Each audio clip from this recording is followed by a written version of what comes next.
ser criativo desde sempre e para sempre. Aqui a gente traduz diversidade em criatividade viva. Criar é ocupar espaços e conhecer o novo de forma orgânica. O Mold Mix fala sobre o papel do profissional criativo e seus desafios para continuar sendo fonte e fio condutor de tendências e comportamento. Bill Water, my friend, Bruce Lee, para quem conhece, todo mundo, imagino. Para começar, eu queria convidar meu amigo, um cara que eu admiro há muito tempo, já foi meu concorrente, e a gente cresceu muito como concorrente. Paulo Aguiar, aplausos para receber o Paulo Aguiar. Consultor de conteúdo, consultor criativo, cofundador da CRIA, plataforma de educação. Obrigado, irmão. Seja bem-vindo. Pode ser. Ultra premiado, já foi Banco Next, LinkedIn Top Voice. Hoje ele representa, cria e co-cria para empresas como Meta, Amazon, Canva, Nvidia, Samsung e Unilever só. Agora uma cria da casa. Recebam com muitos aplausos, por favor, com muito orgulho, com uma vibração foda. Leandra Porto. Está na Monkin desde sempre.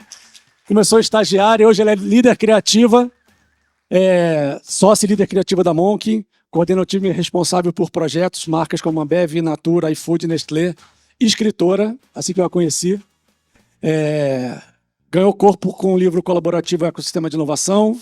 Tem o livro dela, Delírios de um Coração Ansioso, Sensível e Intenso. E hoje eu posso, com muito orgulho, dizer também que a criação da Monkin é toda composta por mulheres. São 8 mulheres incríveis, ultra competentes. E eu sei o quanto isso é difícil, o quanto isso é raro, principalmente no mundo de publicidade. Então é um orgulho poder ter você aqui, ter você com a gente, ter você nossa sócia.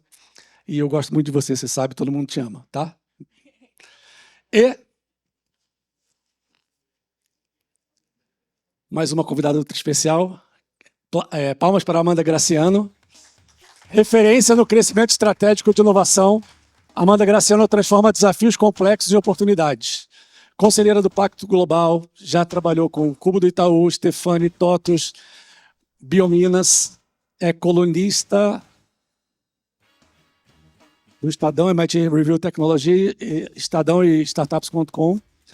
É uma pessoa incrível, ultra criativa, ultra próxima do marketing e cada vez mais próxima da Monkin. Bem-vinda, muito obrigado. O palco é de vocês. Quem está sem microfone? Obrigada, gente. Boa tarde, tudo bem? Agora que tomaram um cafezinho gostoso, um bolinho, muito mais tranquilo, né?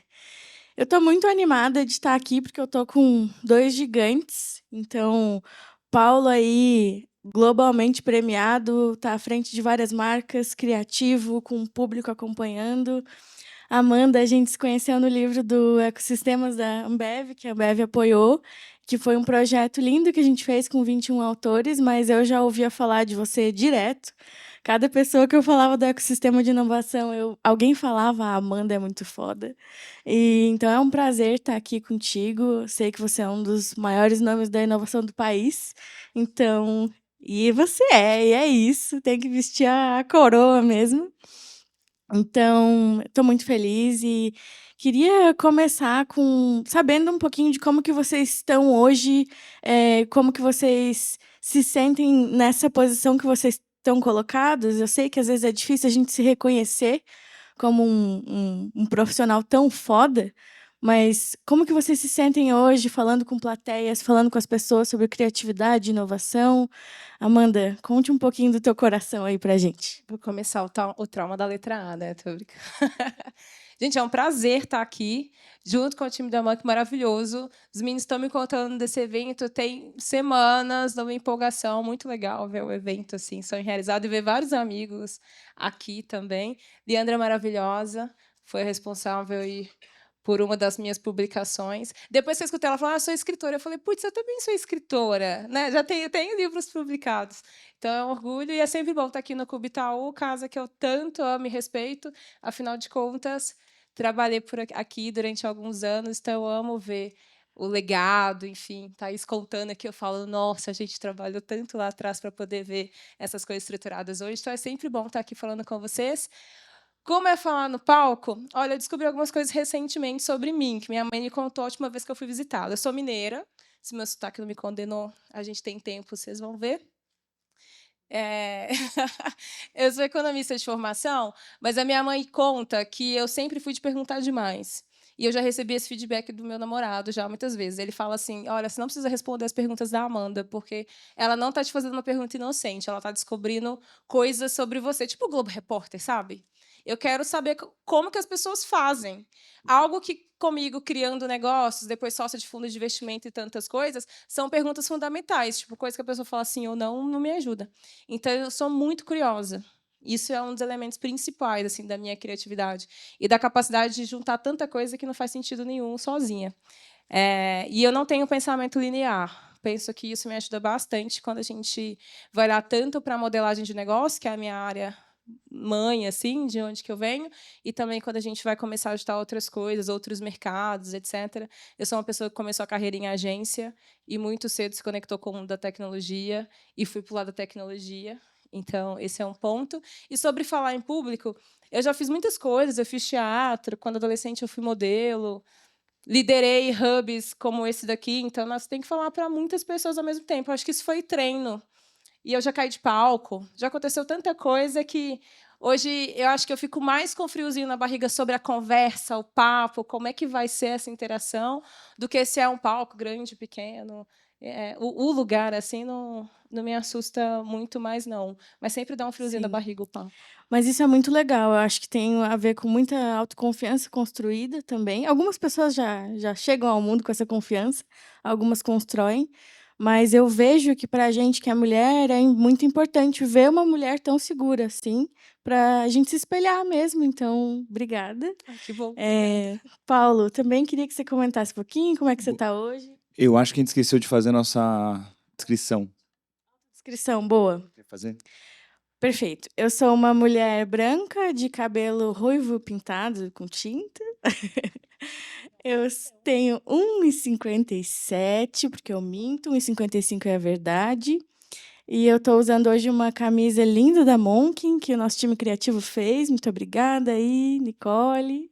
E essa camisa é preta e uma camisa por baixo branca com listras azuis e uma bota vermelha, porque assim, eu entendo o tênis amarelo é um apelo, mas uma bota vermelha é uma bota vermelha. Então, é isso. Pode fazer a sua autodescrição?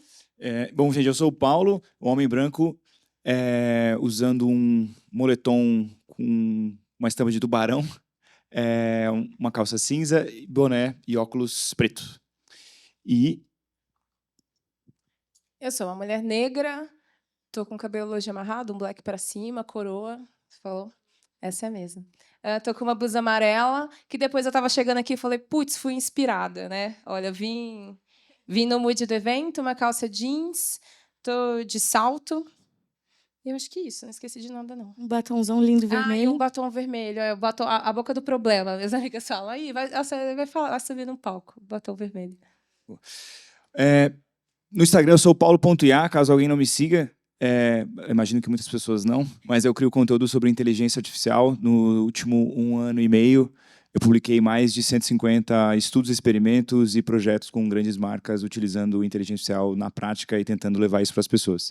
Antes disso, eu fiquei mais ou menos 17 anos no mercado corporativo, trabalhei 10 anos no Grupo Publicis, fui diretor de marketing do Next, empreendi no universo dos games, aprendi muita coisa, sempre me denominei como um criativo generalista, que era meio confuso, né? Pô, Paulo sabe de tudo um pouco. E aí hoje faz tudo sentido na minha cabeça, porque acho que para trabalhar com IA e criação, ser um generalista é uma bênção. Empreender também, né? E empreender também. Tem uma plataforma de ensino que é o Cria, onde a gente tem uma plataforma de curso online e a gente faz muito treinamento corporativo para grandes empresas. No meio disso tudo, criar conteúdo para a internet acabou fugindo do controle positivamente e virou talvez a minha atividade principal hoje por conta da audiência e, consequentemente, por trabalhar com grandes marcas como influenciador / criador de conteúdo. Isso tem me levado a lugares que eu nunca imaginei. Tipo, viajar para 8 países esse ano participando de eventos e criando projetos com players como Meta, Google e afins. Tenho aprendido muito como eu nunca na minha vida e talvez essa seja a parte mais legal e também a parte que me deixa mais ansioso. Diferente do que muitas pessoas pensam, eu não trabalho menos por trabalhar com IA, eu trabalho muito mais. assim como muitas das pessoas que eu tenho encontrado, e acho que vai ser um papo bem legal. Muito massa. Feliz demais, gente. E ontem à noite eu estava pensando bastante assim sobre até essa palavra não caduca, criatividade que não caduca. O que que é isso, né? De onde é essa criatividade que ela é atemporal? E eu pensei que é da gente mesmo, é da gente se reinventar, é da gente se transformar. E aí, por um acaso, caí numa música do Belchior, 1h30 da manhã, e era Velha Roupa Colorida. E, para quem conhece essa música, ela fala que todos nós precisamos rejuvenescer. Eu acho que essa é uma mensagem muito legal que a gente precisa ter em mente, que não é ruim voltar e reaprender coisas e, como você falou, você não entrou na tua carreira no universo da IA, mas foi se transformando. Você também já foi engenheira, né? Então foi economista, perdão. Economista, então foi se transformando. Então, acho que isso é muito legal e eu queria saber como que hoje vocês mantêm essa chama viva, como vocês se mantêm criativo para ter essa criatividade que não caduca. Eu sou muito curiosa, né? Já falei. Então, mas hoje eu coloco na minha rotina. Então, eu tenho alguns dias da semana que eu tiro para fazer coisas que eu não faria por causa do trabalho, já que tenho um volume muito grande de clientes na consultoria e também por escrever em grandes veículos, tenho um volume de trabalho para gerar essa informação. Então, eu tenho lá na agenda. Assim. Então, geralmente, eu vejo seriados que eu não veria. Eu sou a louca... Eu sou o problema do meu algoritmo, né? Porque tem hora... eu não gosto de dorama, mas tem semanas que está cheio de dorama lá, porque eu gosto de me alimentar e ver coisas que talvez eu não veria para eu aprender, para eu ver o que está acontecendo do outro lado do mundo. Eu gosto muito de ler, então eu sou uma leitora voraz de livros, papel mesmo, assim. Quando no Kindle, então eu sou uma louca que tem a mesma versão de livros por aí. Criei um clube do livro exatamente dessa necessidade de conversar com outras pessoas, além de ficar falando de inteligência artificial, que eu concordo com o Paulo, a gente não trabalha menos, a gente acaba trabalhando mais. Até talvez por estar nesse início também, né, ajudando e explicando pessoas e marcas quais podem ser os possíveis usos. Então, para mim, isso entra muito na rotina. E eu gosto muito de desconectar. Assim, eu tenho uma conexão muito grande com música. Eu tenho vida absoluta. Eu fui uma criança e adolescente que cantou. Não fui treinar isso. Mas, curiosamente ou não, eu tenho muitas pessoas na minha rede de amigos que são musicistas e são músicos, muito conhecidos ou não tão conhecidos. Então, ao longo dos meus finais de semana, eu desligo mesmo. Se não me procure, não manda uma mensagem, não vai ter. Vai ficar lá, segunda-feira eu retorno. Mas eu desligo mesmo, assim, desconectar me ajuda muito. Quer conectar com o mundo real, né? E depois, se isso for IA e amanhã for qualquer outra coisa, me ajuda bastante. Mas eu tenho uma rotina de desplugar do que é o meu trabalho principal para me alimentar em outros lugares. E eu tenho a minha listinha de pessoas que eu acho que fazem um trabalho foda e eu vou atrás ver, como a Leandra, porque a Leandra escreve super bem e para mim é algo que eu gosto e quero sempre aprimorar. Paulo também, toda hora. Uma vez eu falei com o Paulo, como é que você fez tantos vídeos? 100 vídeos, dá muito trabalho esse negócio. Ele falou, putz, dá. E é uma pessoa também que eu olho, porque não está no meu campo, né, de atuação, assim, esse olhar para criatividade, vídeos. Então, são lugares que eu paro também para aprender, assim. E como eu entendo do algoritmo da criação desses produtos, de tempos em tempos eu dou uma treinada lá para eu começar a achar as coisas que eu preciso aprender. Mas entrou para mim como na rotina como aprendizado, tipo atividade física, não sei o que lá. Entrou ali na linha do aprendizado. Esse desplugar que você falou é na natureza, é só sem internet, você quer dizer? Sem internet é difícil, né? Porque eu falo, bom dia, Então, Alexa, qual que é a temperatura e tal. Eu tenho 2 cachorros, então não sei quem tem cachorros, assim, é bem fácil eu ter que prestar atenção em qualquer outra coisa. Eu estou no call e eu falo, então tá, tudo bem, até mais. Meu cachorro já vem correndo com uma bolinha, assim, ó. Então, eu tenho uma rotina com eles e eu tenho o compromisso de dar uma qualidade de vida para eles muito boa. Então, quando eu vou passear, tirando o dia de chuva, que é rapidinho, não é um passeio de 20 minutos. A gente vai dar rolê no bairro, brigar com todos os portões, todos os cachorros. Então, é uma rotina, assim, eu paro para ouvir podcast. Então, é desplugar mesmo do trabalho. Senão eu vou ficar horas na rede social, porque eu gosto do meu trabalho. E aí eu gosto de estudar, então eu vou ficar ali muito tempo. É desplugar isso, tentar ler ficção, às vezes, e ver. Eu gosto de ver filme. Série é um negócio muito complicado, que te compromete lá, você fica muito tempo, né, temporadas em temporadas, agarrada na história. Eu prefiro mais ver filmes. Eu tenho essa rotina. E eu assisto jornal no lugar onde eu estou. Eu viajo bastante, eu gosto de assistir o jornal local, porque eu acho a realidade, para mim, ela é muito implacável. A gente pode falar de qualquer outra coisa de IA, mas saber o que está acontecendo no lugar onde eu estou, como é que as pessoas estão, é importante. Então, eu sou bem analógica, apesar de trabalhar muito com tecnologia, e para mim isso é importante. Acho que quando eu fico muito no loop da tecnologia, seja qual for, eu fico bem perdidinha. Mas isso é muito legal, porque o teu CNPJ só é criativo porque o teu CPF é criativo. Ah, sem dúvida. Então, e ele precisa de tempo sem tela, ele precisa de descanso também, tempo Eu com não a sei se família. acontece com vocês, mas, por exemplo, eu só escrevo e produzo conteúdo porque eu estou estudando. E geralmente é sobre alguma coisa que eu li e aprendi, que é o artigo do Estadão, que é o artigo de não sei o que E lá. nem sempre é sobre o tema que você está fazendo, né? Nem sempre, mas às vezes eu li um negócio, aí aquele... Nossa, eu tenho que falar sobre isso. Quase sempre a minha produção de conteúdo é sobre um negócio que eu estou aprendendo. Como que é para ti, Paulo? Eu acho que a criação é uma coisa sempre muito caótica, assim, mas que a gente precisa sistematizar, assim. Eu acho que existe, às vezes, um estigma de que a criação, o trabalho criativo está muito interligado a coisas subjetivas e artísticas, sendo que eu acho que existe um sistema para criar coisas, assim. Eu trabalhei em agência há muito tempo, tive a oportunidade de trabalhar com pessoas que eu acho que eram muito geniais. Eu nunca me considerei uma pessoa genial porque eu não conseguia criar do absoluto nada. Eu precisava colocar as coisas em etapas e ter uma metodologia, e eu conseguia fazer trabalhos bem legais. E eu acho que esse processo criativo na minha mente, ele funciona dessa maneira, assim, que é a gente coletar, para combinar coisas novas, a gente coletar nosso repertório e buscar ele em diferentes lugares e se colocar num local constante de inspiração, assim. Eu sou muito fã do Austin Kleon, do livro Roubo como Artista, que muitos de vocês devem conhecer, se não conheçam. Se você nunca leu, leia. Se você leu faz um tempo, leia novamente. E eu acho que ali tem muito esse lugar de tudo é uma referência, tudo é uma inspiração para você criar. E eu até faço um paralelo hoje com os LLMs, né? Gemini, ChatGPT, todos os modelos que a gente utiliza, eles são alimentados. Nós somos modelos, nós somos LLMs. E a gente é alimentado. O nosso treinamento é a nossa vida. Tudo que a gente vê entra para o nosso repertório, e quando a gente vai criar, a gente, em uma fração de segundos, pensa em tudo que a gente já viu na vida e cospe alguma coisa.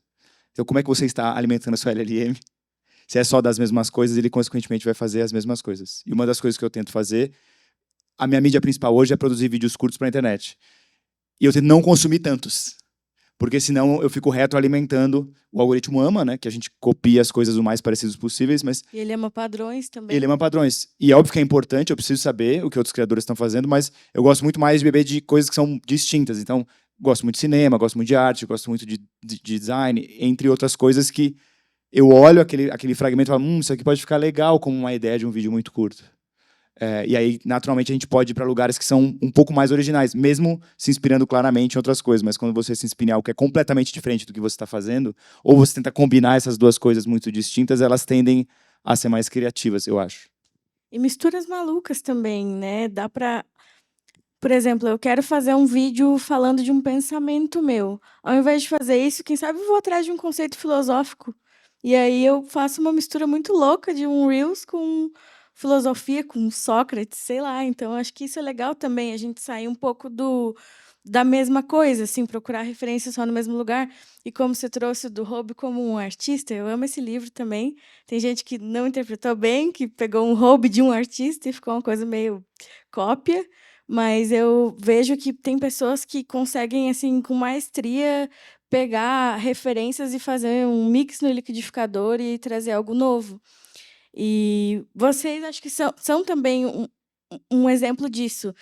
Até eu queria saber um pouquinho dessa parte de referências, como que a gente traz essas referências sem cair numa repetição. Ou se vocês acham que a repetição é importante também, como a gente falou, dessa questão de padrão. Acho que é. Repetir é importante. Na verdade, a gente é uma maquininha de repetir, né? Acho que eu só fiquei boa em algumas coisas porque eu fiz elas com bastante frequência.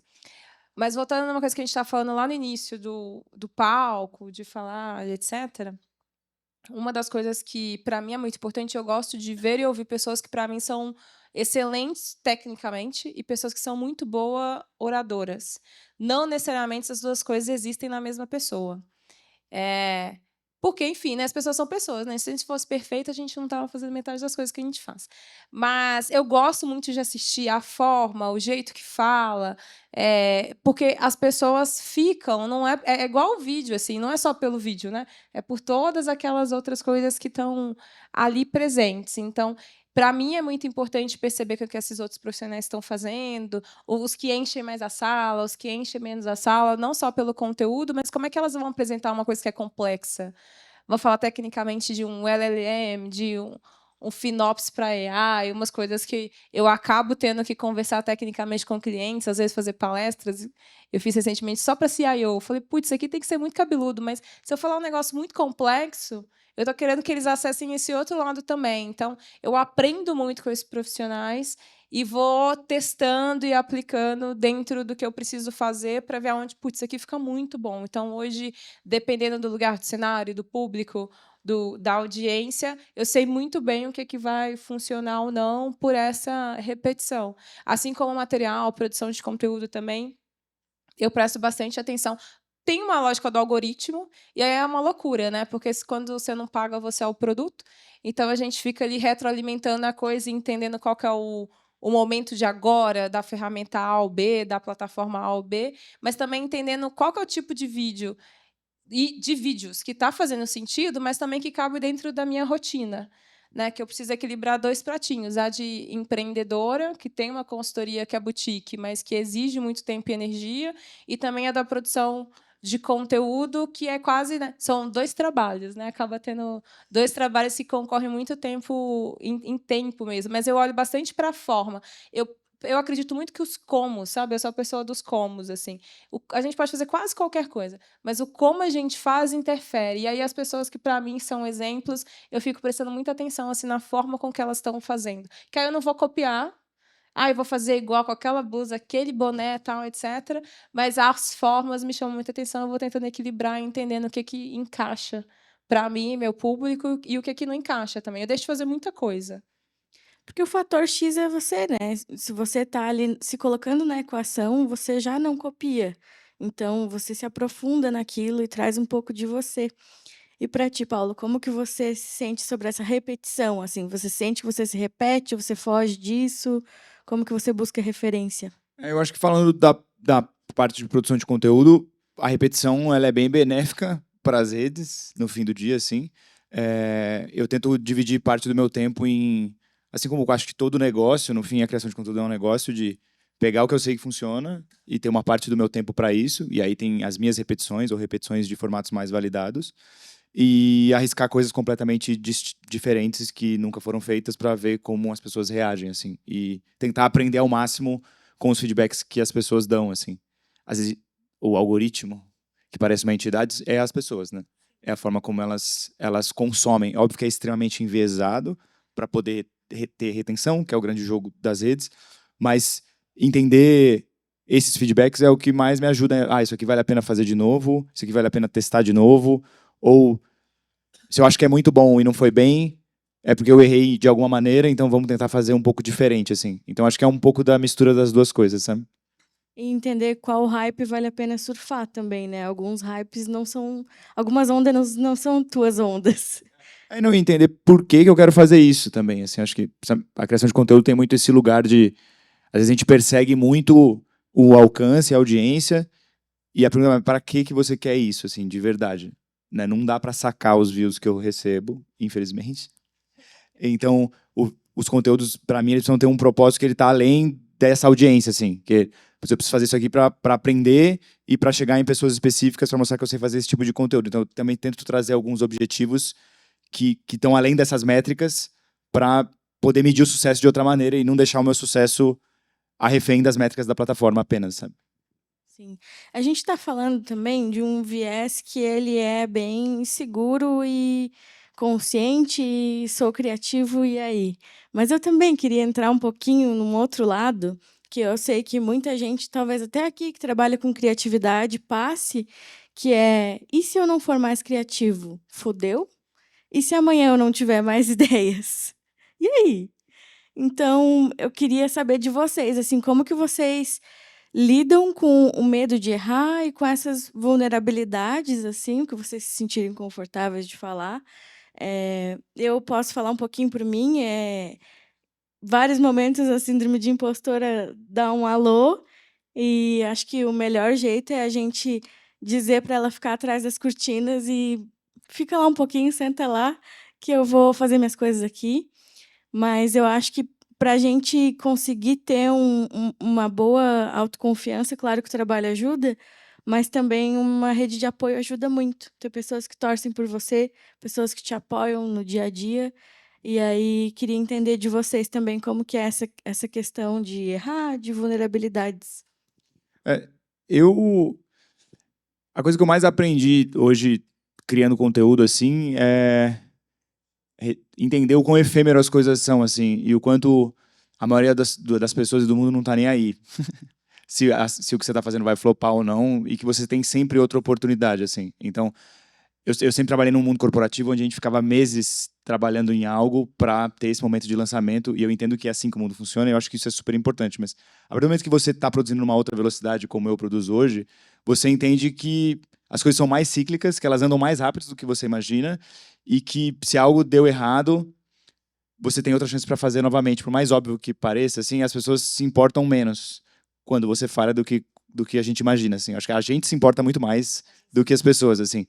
E quando você tem mais tentativas, é o meu jeito de não ficar tão tenso, assim. É tipo, cara, eu visualizo um pipeline de, esse mês, uns 10 projetos que eu vou lançar. Ah, é um vídeo é um projeto.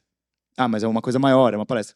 Quando eu vejo tudo isso, eu falo, cara, são várias maneiras de eu aprimorar o meu trabalho e que ele não termina quando eu publico, assim, ele é uma coisa mais constante, assim. No fim, é mais o todo do que a entrega em si. É a minha forma de não ficar tão tenso se as coisas vão bem ou não, e ter a minha paz interior de que, putz, o que eu estou fazendo aqui tem um objetivo independente se isso vai dar certo ou não. Assim, eu costumo falar que o trabalho criativo, quando ele é bem feito, você se sente realizado antes de lançar ele. Assim, quando você está prestes a apertar o play, você fala, pô, eu fiz um negócio legal. Tipo um laboratório mesmo. Agora a gente vai dar um play aqui, tá um pouco fora do meu controle.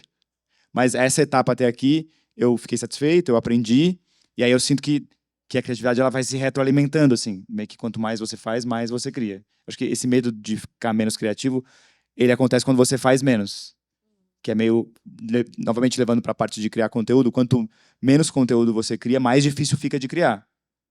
Porque você está fazendo menos, porque, nossa, faz 20 dias que eu não publico nada, esse aqui tem que ser muito bom. E quando você está num estado mais constante, ele fica um pouco mais leve, no meu ver, assim, por mais contraintuitivo que possa parecer.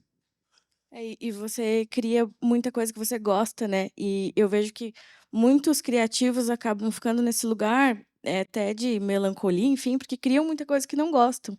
Pelo trabalho, às vezes, enfim, coisas da vida. E ter esse cantinho na tua vida, esse espaço de tempo que você possa ter um projeto que você goste, um projeto. Isso faz toda a diferença. Então, e para você, como que é? Sabe que eu fui a executiva que fugiu do mundo da comunicação e vira e mexe está lá, né? E aí eu brinco que eu me descobri, porque não era criador de conteúdo, essa profissão não existia. Eu escrevo há pelo menos 15 anos na internet com a intenção de compartilhar as coisas que eu estava aprendendo. Não era para, sei lá, essa pessoa é famosa e tal. Então, durante algum tempo, eu acho que não era bem a síndrome da impostora, mas era tipo assim, gente, eu não cresci com isso sendo um trabalho. Trabalho é outra coisa. Eu me formei, eu estudei, eu tenho uma profissão, eu trabalho numa organização X. Tipo, esse é o trabalho. Isso daqui não é um trabalho. Até que começou a tomar uma agenda muito maior do que o que eu tinha entendido que era o trabalho principal. Então, para mim, não era nem a visibilidade, vai dar certo ou ruim. Acho que teve uma coisa eu comigo mesma de entender que aquilo estava ganhando uma dimensão e que aquilo também era trabalho. Porque hoje as crianças querem ter esse trabalho, né? Então, muda assim, Sim, um pouco de geração. Eu concordo com o Paulo, que quanto mais você produz, você tem um pouco desse receio que o outro vai achar bom ou ruim, muda. Até porque ninguém salva aquele conteúdo. Nossa, olha o conteúdo da Amanda, o ruim, vou salvar ele aqui. Então, as pessoas geralmente lembram das coisas boas mesmo que a gente fez, né? Você pisca ali, vai passar 2, 3 dias, dependendo da plataforma que você está usando. Os conteúdos ruins, eles você vai aprender alguma coisa com ele, mas é verdade, se você não produzir muito, você não vai saber quais são os conteúdos em que você fica confortável de produzir ou não. Apesar de produzir muito conteúdo em vídeo, o LinkedIn é a plataforma que eu sou mais confortável, porque eu escrevo, para me escrever é muito natural. Então, eu já aposto sabendo, nesse daqui eu não sei se a galera vai gostar, não, mas eu estou afim de falar isso daqui. Então, vamos ver como é que performa, que tipo de conversa, né, surge e etc. Então, acho que, para mim, tem essas duas coisas. Mas eu brinco também que, para quem quer se aventurar, é o fato, ninguém está nem aí para você. Tipo, ninguém está lá hoje preocupado, esperando, vai pegar o celular e falar, nossa, deixa eu ver o conteúdo de tal pessoa, ver se ela fez uma coisa maneira ou não hoje. Então, tira esse peso desse lugar, assim, porque não é sobre isso, né? Essa é a primeira coisa. Uma outra que eu brinco bastante com... Eu acabei dedicando um pedacinho do meu tempo a algumas pessoas que querem começar a ter autoridade, né, nas redes como um todo, porque cada rede você vai ter uma estratégia dependendo do que é o seu objetivo de negócio final. E aí eu brinco, eu falo com as pessoas que é tipo Detona Ralph. Vocês viram Detona Ralph 2? Eu amo desenho. E aí no Detona Ralph 2, ele entra na internet. E aí mostra muito de como que é a interação nossa com a internet. Então, o que era... Né, os tweets, continua lá, um brand péssimo, mas os tweets, os vídeos no YouTube, como é que as pessoas se comportam e como é que a gente deveria se comportar para não surtar por causa daquilo. Porque se você ficar apavorado, isso te paralisa, né? Aí você não vai produzir. Tipo, o negócio mais legal que você está fazendo, que é o produzir conteúdo, você vai ficar paralisado esperando que alguém lá na casa dela... Eu acho que ninguém está nem aí, assim. Então, a gente deveria produzir mais. E, para mim, volta sempre no lugar... Para a minha produção de conteúdo, ela surgiu muito do preciso compartilhar com as pessoas o que eu estou aprendendo. Especialmente porque eu sou uma mulher negra, jovem, trabalhando com tecnologia, que eu olho para o lado e não tem nenhuma. E aí eu me descubro no mercado que é muito machista e inventa palavras complicadas para as pessoas não entrarem na bolha. Então, não é nem só pessoas parecidas comigo. Eu brinco que tudo que a gente quer fazer, que é muito legal, a gente vai lá e inventa um nome em inglês. E aí, mas só 5% das pessoas falam inglês, então as pessoas não vão saber o que é. E a minha produção de conteúdo lá atrás, quando ela começou, já ela também tem esse propósito, mas ela expandiu, ela veio disso, assim. Então, aqui dentro do Cubo, sabe o que é um fundo de investimento? Olha, funciona assim. Igual quando você faz lá junto, é a mesma coisa, só que aqui a gente está falando de dinheiro. Então, foi uma produção que ela veio muito para democratizar o acesso à informação, né? Que sem informação a gente não faz nada. Então, para mim, esse é o mote importante. Então, assim, se 10 não gostar, mas é uma conversa que eu preciso resolver. Assim, se uma pessoa, a chave dela virar, beleza, tá check no conteúdo, isso eu resolvi. E aí eu fico de boa. Tem dia que eu perco a paz, mas normalmente é mais ou menos por aí. Assim, é uma conversa por vez e a gente vai indo. Mas vocês têm muito isso em comum de democratizar. Você também, de ensinar.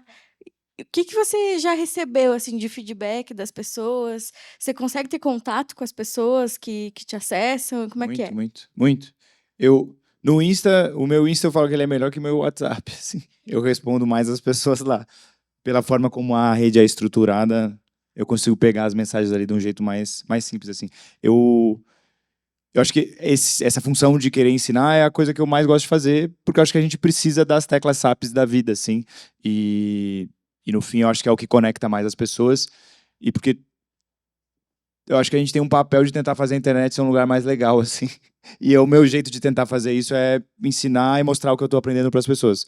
Desde o meu primeiro vídeo falando sobre IA até o que eu tenho feito hoje, no fim é a mesma coisa. Eu estou aprendendo coisas e mostrando para as pessoas como eu estou aprendendo e como é que elas podem utilizar isso de alguma maneira, assim, sabe? Isso vai virando uma comunidade, né? As pessoas vão se ajudando também. Isso é muito legal. E hoje o teu público ele se identifica muito contigo, né?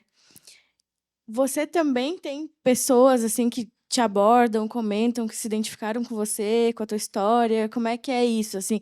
Como é que é se ver nesse lugar também? Tem, né? E aí que tem gente aqui, a pessoa já está assim, ó. Às vezes, no início eu ficava mais apavorada. Porque eu lembro uma vez que uma menina deu uma palestra no sul do Brasil, ela falou, você mudou a minha vida. Aí eu olhei para ela e falei assim, nossa, que responsabilidade, me conta mais, assim, o que eu fiz, né? E aí ela falou, não, porque você falou um negócio de um jeito, eu tomei uma decisão de carreira. E aí eu aprendi não, uma outra pessoa refraseou esse momento recentemente, e aí a pessoa falou assim, não, quando a gente dá um conteúdo, dá uma palestra, né, faz algum tipo de intervenção, a gente ajuda a pessoa a caminhar aquele caminho que ela não sabia como terminar de andar. Porque, na verdade, tá tudo, as coisas estão ali na cabeça daquela pessoa, né? Que ela não conseguiu ligar os pontos. E aí, depende do que a gente fala, como que a gente mostra, ou uma coisa muito aleatória, ela acessa uma outra coisa. Mas eu brinco que é sempre uma responsabilidade, né? Especialmente porque é um fato, assim, a sociedade atual, independente das gerações, as pessoas se guiam muito pelo que elas... O que existe é o que está no celular, né? O que está nas redes. Antes, era o que existe é o que passa na televisão, no jornal, sei lá, o que está na novela. Existe também, né? Mas tem um peso muito diferente do que quando eu era adolescente, por exemplo. Então, as pessoas me param, e aí tem de tudo. E, por ser mulher negra e estar no mercado tão específico, tem também o lado assim da comunidade negra, do tipo, putz, olha, é possível. Tem uma galera que não acessa, mas do jeito que você está mostrando, aparentemente parece que é possível. Então, às vezes as pessoas abordam, sim. E de se unir também, né? Então, muitas vezes as pessoas passam pelas mesmas coisas e aí conseguir ter aquele espaço para conversar e a pessoa te entender, de fato, é muito bom. Teve a minha experiência mais recente disso, e que eu falei, gente, a gente acaba conhecendo pessoas muito legais. Eu falei, como é que eu vou fazer essas pessoas se juntarem? E apesar de ter trabalhado muito tempo com a comunidade, eu sempre acho que é um grande desafio, né? Especialmente quando você não conhece todo mundo 100%. E aí, quando eu criei o Clube do Livro, da newsletter, falei, vou botar aqui o link do Forms, quem quiser vem. Tem 200 pessoas lá. E aí, geralmente, aumenta, a gente tem 200 pessoas, que loucura. E aí a gente faz encontros online, porque tem gente do Brasil inteiro, tem inclusive gente que mora fora, a gente comenta o livro, e é sensacional, porque eu não falo, assim, eu fico ouvindo as pessoas, você vê, tem executiva de Big Tech, tem VP de não sei aonde, tem quem está começando a carreira, tem gente completamente diferente, né, que eu pensei, putz, será que vai vir só a comunidade negra? Não, vem todo mundo. E eu aprendo demais nessas trocas, porque as pessoas vão trazendo as bagagens dela, e para mim tem sido uma experiência muito legal, que é sair um pouco do online, a rede social, né, que você tem um interlocutor só, para ir para um papo. A gente já teve papos, a gente falou do livro do Michel Acoforado, que lançou só tem uns 4 meses. Dava para ser um papo de 5 horas, porque o pessoal tinha muita referência, muita coisa, já virou café, a galera que está fora do Brasil já se encontrou. Então, tem sido muito interessante, porque você descobre que tem um tanto de gente que é muito parecida, né? A gente talvez não se parece fisicamente de onde que veio, mas tem uma galera que está em momentos muito parecidos, com questões muito parecidas, e as trocas são legais. Então, eu falei, cara, quem diria, né? Voltar a ler livro, que várias pessoas não liam, mas as pessoas não liam tanto. Por causa de um livro, surgem amizades impensáveis, assim. Então, tem sido uma experiência bem legal. Quem quiser participar, tem lá o link do Clube do Livro no meu Instagram, vocês acham? Aí vocês vão conhecer essa galera, que eles são muito legais, é bem legal. E Clube do Livro tá em alta, tá? Então, vale a Viu? pena. Leandra, ela é escritora, gente, ela tá falando a verdade. Sou escritora, leiam, hein? Eu queria fazer uma pergunta de $1 milhão agora. Opa. Como que vocês veem o papel da IA entrelaçado com esse mundo dos negócios e da criatividade? Porque a gente vê que uma coisa, às vezes, esbarra na outra, de velocidade. Beleza, tem velocidade, mas não tem profundidade. Agora tem profundidade, mas não teve velocidade. E como que vocês veem essa mistura para esse futuro? O que vocês enxergam mesmo? Quem está cansado de falar de inteligência artificial? Poucas pessoas, que bom. Então deixa eu falar um pouquinho. Obrigado. Não, eu acho que todo mundo aqui já tem uma boa noção do impacto real nas nossas vidas, assim. Eu acho que a gente tem mudado um pouco as pautas. Eu tento sempre levar para um lugar um pouco mais maduro, assim, porque há um ano atrás a gente falava que a IA não ia roubar o nosso emprego. Quem vai roubar o nosso emprego é uma pessoa que sabe usar a IA melhor. Eu espero que você não acredite nessa frase, porque ela não faz mais sentido nenhum, assim, porque uma pessoa que sabe usar IA, ela não rouba o emprego de uma pessoa, ela pega o emprego de centenas e milhares de pessoas em muitos casos. Então não vai ter espaço para todo mundo, é um fato. Porque quando você usa a inteligência artificial, você não está fazendo o trabalho de um profissional, você está fazendo o trabalho de centenas deles. E a gente precisa falar disso mais abertamente, porque a sociedade precisa se organizar para estar preparada para esse novo momento. É um fato, assim, de que os trabalhos vão mudar completamente, principalmente se você trabalha na indústria criativa ou na indústria de tecnologia. O que eu tento buscar é que a pauta seja menos sobre inteligência artificial e mais sobre outras demandas, como criatividade, que talvez seja a coisa mais importante nos dias de hoje. Então, naturalmente, a gente tem que olhar para esses outros lugares. As 3 coisas que eu acho mais importantes para trabalhar com IA hoje: propósito, criatividade e bom gosto. Propósito, porque num mundo onde tudo pode ser feito, a gente precisa saber o que merece ser feito, e isso tem a ver com propósito, porque a parte técnica vai ficar cada vez mais fácil, cada vez mais invisíveis, e naturalmente, se você tem uma habilidade técnica, ela tende a desaparecer, seja daqui 1 ano, seja daqui 10. E a gente tem que pensar daqui 10, não daqui 1 ano. Não é sobre o novo relatório de inovação que vai sair no SXSW, que está prevendo o que vai acontecer ano que vem. Pô, ano que vem, acabou, entendeu? É só ver as promessas que a gente viu. 90% do que aconteceu esse ano não estava previsto em janeiro. Parecia que ia demorar horrores. É um fato, assim. Criatividade, porque acho que todo mundo precisa ser criativo. Eu fico muito abismado quando eu pergunto quem se considera criativo e poucas pessoas levantam a mão e falam, caramba, todo mundo aqui é criativo, todo mundo está criando o tempo todo. A gente precisa saber criar cada vez mais, porque se tudo pode ser feito e se a gente consegue automatizar quase qualquer coisa, como você vai usar isso de forma criativa passa a ser a pergunta mais importante. E o terceiro, que é o bom gosto, porque você precisa saber se o que está sendo feito pela máquina é bom o suficiente, entendeu? É uma coisa que meio parece subjetivo demais, mas entendeu? Qual é o seu repertório para saber se isso faz sentido? A partir do momento que boa parte do trabalho técnico vai poder ser automatizado, quem disse que aquilo é bom o suficiente, sabe? Sim. Me empolguei um pouco, falei muito, acho, mas... Não, você falou bonito. Aqui para isso, é isso. Eu estou aqui pensando em muitas coisas. Eu concordo também a gente precisa de ir para uma camada... Mas também estava eu e o Paulo ali falando umas noias muito malucas de inteligência artificial. Quem está fazendo isso? Como é que a gente olha para a legislação e tal? Eu comecei a newsletter sobre IA, que chama IAE, porque num trabalho anterior eu estava trabalhando só com country managers e com CEOs no Brasil, e aí ninguém sabia de nada. Aí eu pensei, estamos ferrados. Porque se é essa galera que está ditando as estratégias na região, e várias dessas pessoas inclusive, estão vendendo essas tecnologias e elas não sabem a página 2, o que será de nós, meros mortais. E aí eu comecei a escrever muito gente, vamos entender o beabá, porque só dá para legislar sobre alguma coisa, definir regras, se você sabe como é que funciona, né? Essa é a lei de quase tudo na vida. Você só pode pedir alguém para fazer uma coisa que você sabe fazer. Senão, não vai sair do jeito que você gostaria, porque você não sabe fazer. É assim que, sei lá, a gente fala de bet, por exemplo, não tem como você legislar, você não sabe abrir o aplicativo e como é que é feita uma transferência. E aí, vira e mexe, isso acontece, né, no nosso contexto. Então, escrever sobre IA, para mim, veio um pouco desse lugar que é como é que eu vou entender que alguém vai substituir uma ou mais pessoas se eu não sei, eu só estou mandando áudio para uma IA, assim. E o que eu vi de gente que baixou, sei lá, um ChatGPT, mas o negócio nem era um ChatGPT, porque vários aplicativos colocaram o mesmo nome, é absurdo.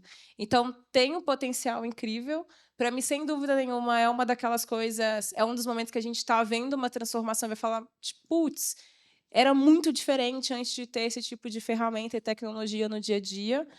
Sem dúvida, é uma dessas mudanças sem precedentes, que vai dar volume, a gente vai conseguir fazer mais coisas. Eu não acho que a gente vai trabalhar menos, mas aí, enfim, a gente vai reinventar a forma de trabalhar, acho que vai mudar a nossa lógica por aqui de tempo de trabalho, etc. Acho que isso vai ser uma mudança bem estruturante. Meio igual o pessoal do Cubo colocou, né? Tipo, o Cubo IA está meio transversal, porque realmente é uma mudança que não é que afeta um setor só. Ela vai afetar transversalmente ainda mais a nossa forma de viver. Mas, para mim, tem algumas consequências que elas são complexas. E aí fica um convite, eu escrevi um artigo na semana passada sobre soberania cognitiva, que é um estudo das meninas da White Rabbit com o pessoal da Talk, que fala das consequências da gente não pensar no uso da inteligência artificial. E aí tem uma das coisas mais malucas que a gente está vendendo para as grandes empresas de tecnologia como um todo, que é a percepção da nossa emoção, que até então era uma das coisas mais únicas, né? Estou só dando uma coisa técnica.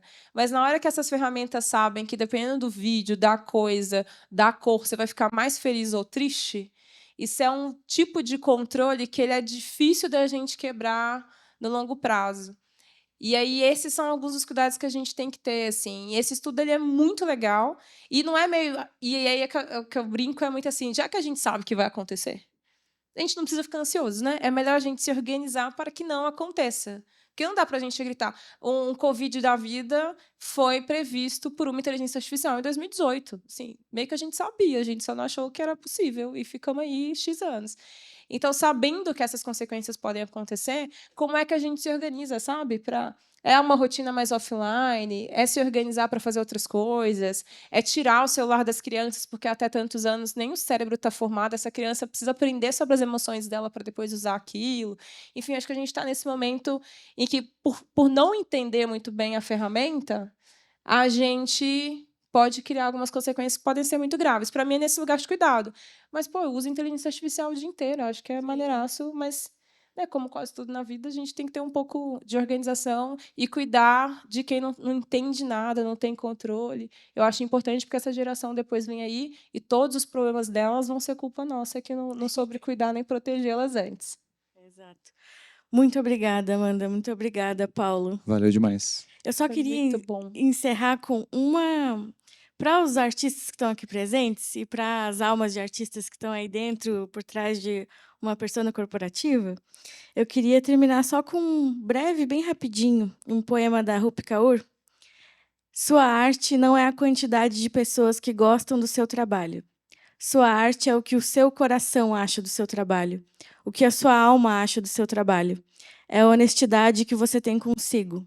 E você nunca deve trocar honestidade por identificação. Uhul!